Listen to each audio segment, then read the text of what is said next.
Hey guys, well this time we're going to talk about The Legend of Zelda Wind Waker Remake, which is coming out for the Wii U, I believe, in the third quarter of this year.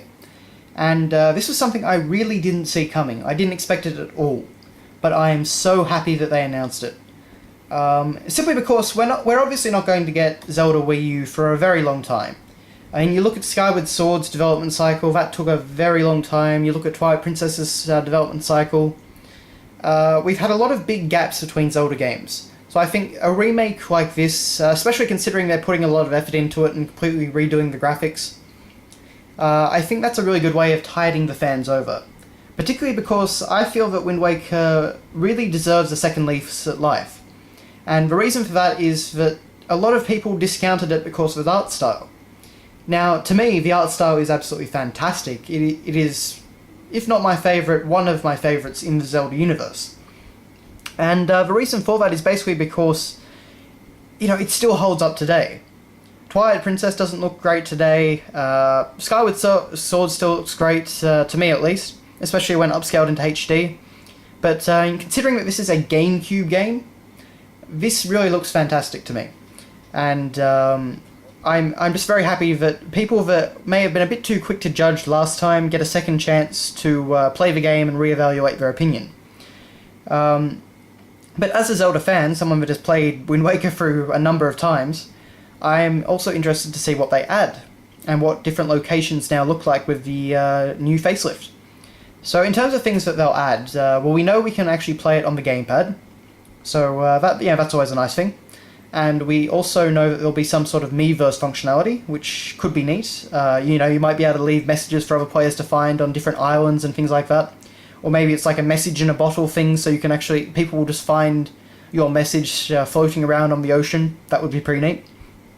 But aside from that, I think that we'll get the Wii U gamepad used much the same way that the second touchscreen was in Ocarina of Time 3D. And that is, we'll be able to equip items based by just tapping them on the gamepad, and I think that'll be a very handy thing. I also think we'll probably have a map on the gamepad and things like that. Basically think Darksiders 2 on the Wii U, and that's probably what we'll have with Wind Waker.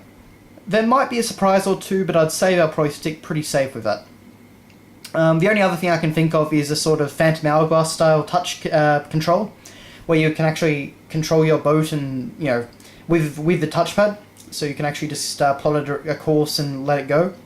That could actually be a rather nice feature, but I'm not sure if they'll add that. We'll see. Aside from that, what else would there be? I think the gamepad might also be used for some of the Tingle Tuner functionality.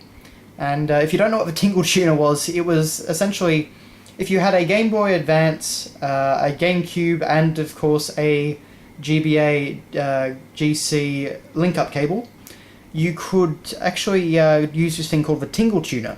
And what it was basically a Game Boy Advance inside Wind Waker. And it allowed you to do different things at different times, like, I think you could drop bombs on enemies and things like that, and you could find hidden items, and you could even find in the Tower of the Gods a hidden story about Tingle in Majora's Mask, I think it was, and stuff like that.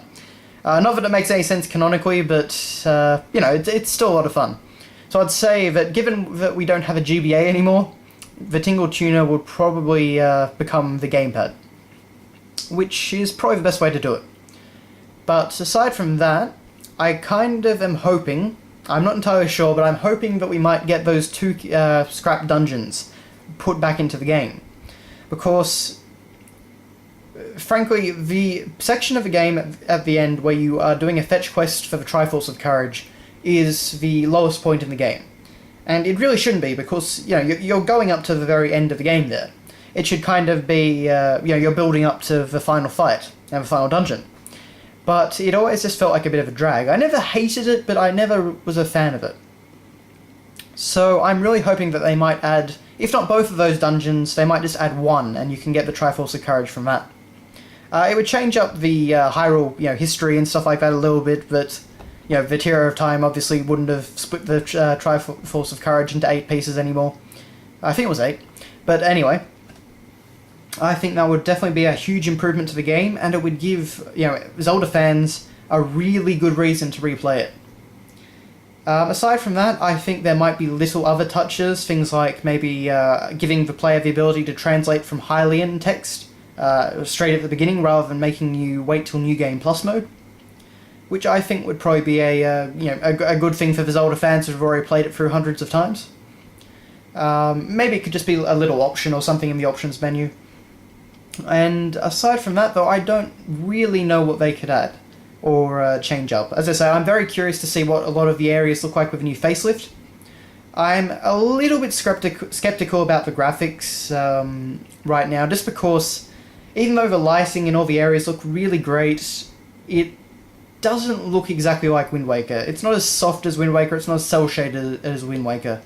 It's lost some of its niceties.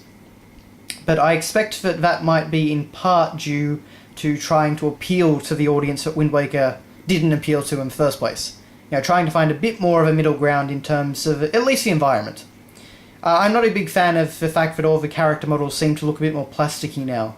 That throws me off a bit. But until we see the game in motion and actually, someone playing it, it's really hard to judge what things like that will actually properly look like.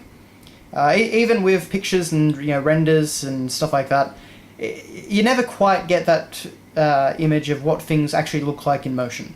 So I'm definitely reserving judgment on that front until we get a trailer and probably some playable footage. I imagine that'll all come at E3, but we'll see.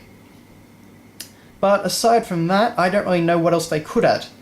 The one thing outside of Wind Waker, though, that I do feel this announcement hints at is Majora's Mask 3D.